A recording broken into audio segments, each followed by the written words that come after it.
Assalamualaikum warahmatullahi wabarakatuh. Perkenalkan, nama saya Nanda Bagus Pramodo dengan NIM 103112430007 dari 12 EF05.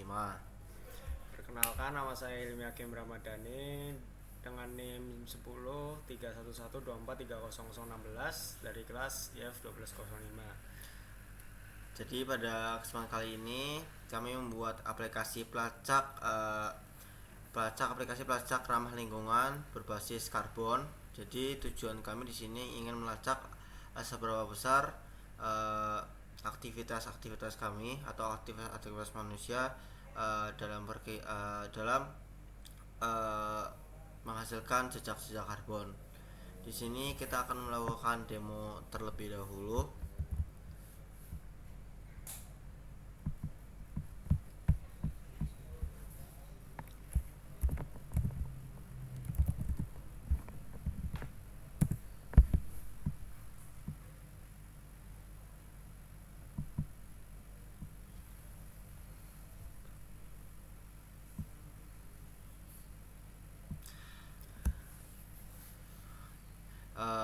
Untuk tampilan awal, di sini terdapat menu dari aplikasi pelacak gaya hidup ramah lingkungan. Di sini terdapat beberapa pilihan, yaitu menambahkan aktivitas, menampilkan semua aktivitas, update aktivitas, hapus aktivitas, cari aktivitas berdasarkan kategori, cari aktivitas berdasarkan frekuensi, urutkan data, dan terakhir yaitu laporan bulan aktivitas. Untuk yang pertama, kita akan menambahkan data terlebih dahulu. Mengatakan satu, lalu masukkan jumlah aktivitas yang ingin ditambahkan. Kita misal menambahkan 3 aktivitas. Masukkan nama aktivitas, misal mengendarai motor. Kategorinya transportasi. Di sini ada dampak kerusakan, jadi perkiraan sekali jalan itu menghasilkan berapa kilo karbon. Misal kita ketik 3 kilo dalam karbon. Lalu rentang minggu, jadi frekuensi itu berapa kali kita melakukan dalam satu minggu tersebut. Misal kita menggunakan motor 6 kali dalam minggu. Lalu kita kedua mengendarai mobil, kategorinya transportasi, dampak kerusakan 10, rentangnya 2. Lalu yang terakhir adalah memakan daging, makanan. Masukkan dampak kerusakan, semisal 3, kita memakan daging 1 minggu full. Di sini otomatis akan terdapat aktivitas berhasil dimasukkan. Lalu kita ingin menampilkan semua aktivitas, ketik 2, lalu aktivitas akan muncul. ID 1 mengendarai motor, kategori transportasi, dampak frekuensi. Mengendarai mobil, kategori transportasi, dampak 10, frekuensinya 2. Lalu kita juga bisa mengupdate aktivitas. Kita memasukkan ID. Sebenarnya kita mengambil ID 2. Masukkan nama aktivitasnya, jadi mengendarai kuda.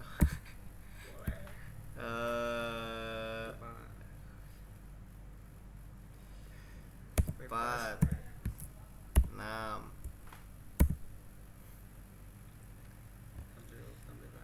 Kita menampilkan mengendarai kuda, kategori kuda, dampak 4, frekuensinya 6. Kita ingin mengupdate, kita ingin menghadap kembali, misal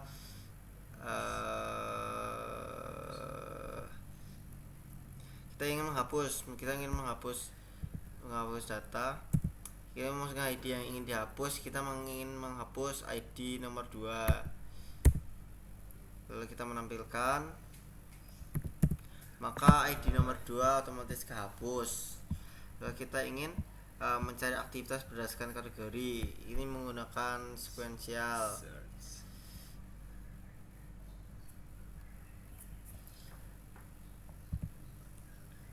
kita ingin mencari kategori makanan, maka akan ditemukan satu aktivitas nama makan daging kategori makanan dampak 3 frekuensi 7. Kita ingin mencari aktivitas frekuensi 6. Frekuensinya misal kita ingin mencari frekuensi, tadi ada frekuensi 6. Nah, ditemukan satu aktivitas dengan frekuensi 6 nama mengendarai motor kategori transportasi dampak 3 frekuensi 6. Lalu kita akan menggunakan data secara selection dan insertion. Kurang lebih dua ini akan menghasilkan output yang sama, jadi kita akan menggunakan satu output saja. Kita mau 7. Nah, di sini kita bisa terurut secara dari kecil terbesar, langsung ditampilkan. Lalu kita ingin membuat laporan bulanan aktivitas dengan 9, otomatis akan muncul laporan jejak karbon bulanan aktivitas mengendarai motor. Total dampaknya 18 didapatkan dari frekuensi dikalikan dengan dampak, lalu 21 didapatkan dari frekuensi dikalikan dampak, lalu total jejak karbon bulanan ini 39 skala berlanjutan 70. Jadi kita mendapat rekomendasi untuk mengurangi jejak karbon, gunakan peralatan yang hemat energi, makan lebih banyak makanan yang berbasis nabati, gunakan transportasi umum atau bersepeda daripada berkendara, kurangi limbah daur ulang lebih banyak. Lalu jika kita ingin menyelesaikan aplikasi, kita bisa memasukkan angka 0, maka otomatis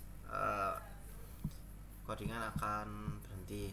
Lalu kita lanjutkan dengan pembahasan atau penjelasan dari codingan itu sendiri. Di sini kita terdapat tipe data struct yang isinya dengan ID dengan tipe data integer, nama dengan tipe data string, kategori dengan tipe data string, dampak dengan tipe data float, dan frekuensi dengan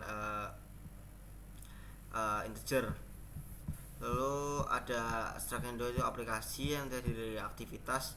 Aktivitas ini adalah array data. Next ID adalah integer. Ini untuk ID di awal. Next ID untuk menambahkan ID pada data. Di sini terdapat fungsi main, di mana fungsi main ini adalah jantung dari codingan itu sendiri. Kita terdapat abstract array, ini translasi aplikasi dengan array aktivitas. Jadi array-nya dimasuk ke dalam struktur array. Scannernya itu ini buat membaca inputan. Jika inputan dari user terdapat spasi, kita menggunakan scanner Bovio new scanner. Di sini terdapat for atau perulangan yang isinya adalah beberapa pilihan. Terdapat if scanner ini digunakan untuk agar supaya jika user belum menginputkan suatu angka, maka loopnya itu tidak akan ngeloop terus, jadi ada stopnya gitu. Terus di sini terdapat switch case, di mana user bisa memilih pilihan case pertama, case kedua, dan selanjutnya sesuai dengan pilihan yang tersedia. Untuk case pertama yaitu memasukkan jumlah aktivitas. Jadi di sini user akan, di sini terdapat perulangan. User akan disuruh memasukkan nama aktivitas. Di sini ada scan, memasukkan membaca nama aktivitas, memasukkan kategori, memasukkan dampak kerusakan, terus memasukkan frekuensi dan lain sebagainya. Lalu di bawah ini ada kita diarahkan ke function tambah data. Nah, di tambah data itu sendiri kita mendeklarasi data aktivitas ID itu masuk ke app next data, karena data ini data dummy dan terus ditambahkan, jadi ID-nya akan terus tambahkan 1, 2, 3 dan seterusnya. Data aktivitas nama dideklarasikan name. Data aktivitas ini adalah array dari datanya itu sendiri yang dari awal di struct-nya. Itu untuk kategori kita masukkan kategori, dampak kita masukkan ke dampak, data aktivitas frekuensi kita deklarasikan sebagai frekuensi.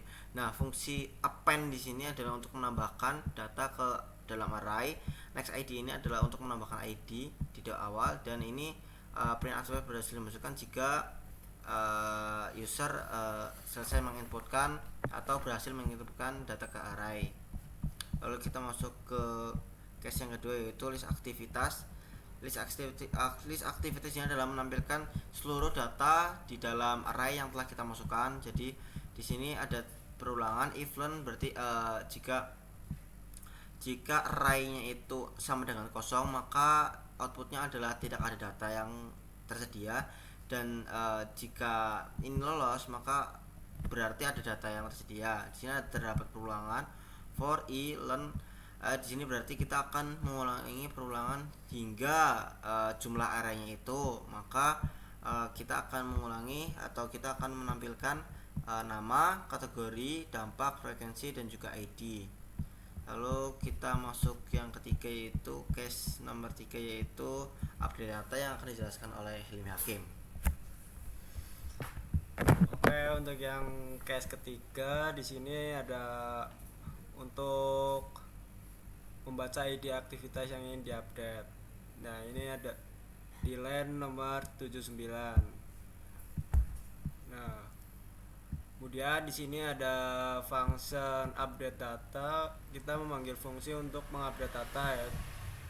Kita ke function update data terlebih dahulu. Di sini mungkin segini untuk kode update data yang meminta user untuk mengupdate nama, kemudian kategori, dampak, dan frekuensi. Nah, apabila sudah selesai,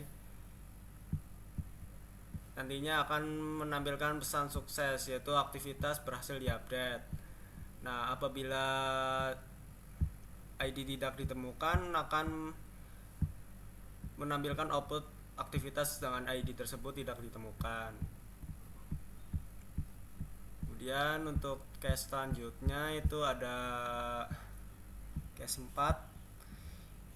Itu ada case menghapus aktivitas, yaitu yang scanline ini untuk membaca ID aktivitas yang ingin dihapus. Kemudian kita memanggil function hapus data. Nah, di sini function data itu ada found sama dengan false, yaitu variabel untuk menandai apakah aktivitas ditemukan. Kemudian untuk percobaan if aktivitas ID sama dengan ID itu untuk mencari aktivitas berdasarkan ID. Nah, fungsi append ini adalah untuk menghapus aktivitas dari array. Nah, apabila sudah berhasil, maka akan menampilkan pesan aktivitas berhasil dihapus. Ini adalah ada found sama dengan true, itu untuk menandai bahwa aktivitas itu sudah ditemukan. Nah, apabila ID itu tidak ada atau tidak ditemukan, maka akan menampilkan pesan aktivitas dengan ID tersebut tidak ditemukan. Selanjutnya untuk case ke berapa ya? Kelima. Selanjutnya masuk ke case nomor 5, yaitu case nomor 5 itu mencari kategori atau kita ingin mencari data menggunakan kategori. Di sini kita menggunakan sequential search. Jika kategori itu sama dengan 0, berarti kategori tidak ditemukan, ataupun pesan tidak ditemukan. Jika kategori itu ternyata ada, kita akan diarahkan ke sequential search. Nah, sequential search ini adalah kita mendeklarasi array terlebih dahulu untuk menyimpan indeks dari kategori yang ingin dicari. Semisal kita mencari makanan, berarti array dalam makanan akan dimasukkan ke dalam indikator. Ini adalah array sementara untuk ditampilkan. For i ini ada perulangan dengan range aktivitas. Aktivitas itu banyaknya aktivitas yang terdapat di dalam array. Terus recall for itu memeriksa apakah kategori itu sama dengan sesuai dengan kategori yang kita ingin cari. Dan ini append itu untuk menambahkan ke dalam array yang ingin kita tampilkan atau yang sama dengan kategori yang kita inginkan. Di sini return indikator untuk kembalikan ke case dari case nomor 5. Nah, indikator kalau misalnya indikatornya adalah 0, berarti tidak ada kategori yang ditemukan. Kalau misalnya ternyata ada kategori yang ditemukan, maka di sini ada perulangan untuk membaca indikator atau array yang telah diinputkan berdasarkan kategori yang telah ditemukan. Selanjutnya kita menggunakan mencari berdasarkan frekuensi. Kita mau mencari berdasarkan frekuensi itu dengan binary search. Sebelumnya user akan meminta inputan dengan frekuensi, yaitu di sini terdapat scanner atau pembaca. Di sini ada strandcov atau ini berfungsi untuk mengkonversi string ke integer. Takutnya yang dibaca oleh sistem adalah string, maka kita akan mengubah ke integer karena kita ingin mengurutkan angka-angka untuk mencari frekuensi. Di sini kita akan diarahkan ke binary search. Di sini terdapat seperti tadi, kita ada indikasi frekuensi itu untuk array yang menyimpan indikasi dari frekuensi yang ingin kita cari. Nah, sebelum mencari dari binary itu bersifat data harus dalam bentuk terurut. Jadi jika data tidak terurut maka tidak akan bisa ketemu. Jadi kita mengurutkan terlebih dahulu dari kecil terbesar, lalu baru kita masuk ke dalam binary search. Lalu di sini terdapat return indikasi frekuensi jika data itu sudah ketemu dari frekuensi tersebut. Kita masuk ke case nomor 6 lagi. Nah, jika dari indikasi frekuensi ternyata array data dari indikasi frekuensi itu 0, maka akan muncul frekuensi tidak ditemukan. Jika ditemukan, maka di sini terdapat seperti biasa ada perulangan untuk menampilkan dari data yang telah ditemukan. Masuk ke case 7 akan dijelaskan oleh Hilmi Hakim. Oke, untuk case 7 kita mengimplementasikan algoritma insertion search untuk mengurutkan data berdasarkan frekuensi. Ini kita memanggil function in selection sort. Nah, di sini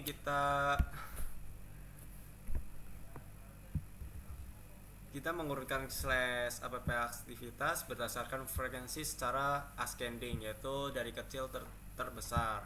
Nah, di sini kita mengambil jumlah dari data aktivitas. Nah, kemudian untuk min index ini untuk menyimpan indeks minimum.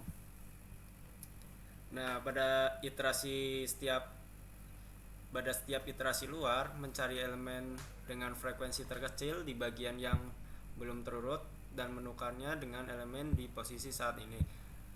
Nah, untuk kode yang ini itu untuk memperbarui indeks minimum jika ditemukan frekuensi yang lebih kecil. Kemudian yang terakhir kita memanggil list aktivitas, itu untuk menampilkan data yang sudah diurutkan secara selection search. Oh ya, ini adalah kode untuk menukar aktivitas di indeks i dan min indeks. Selanjutnya kita ke case 8. Nah, kita mengimplementasikan algoritma insertion sort untuk mengurutkan data secara terurut berdasarkan frekuensi. Di sini kita memanggil function insertion sort. Nah, yang dimana mungkin sama seperti yang sebelumnya, kita mengambil jumlah aktivitas. Kemudian di sini ada key sama dengan aktivitas, yaitu untuk menyimpan aktivitas kunci. Nah, aktivitas ini itu untuk mengurutkan slash berdasarkan frekuensi secara menaik, yaitu ascending. Nah, untuk for yang kode ini itu untuk memindahkan aktivitas yang lebih besar dari kunci ke satu posisi di depan. Kemudian app aktivitas j plus 1 sama dengan key itu untuk menempatkan kunci di posisi yang paling benar. Kemudian kita memanggil list aktivitas untuk menampilkan data yang sudah diurutkan secara insertion sort.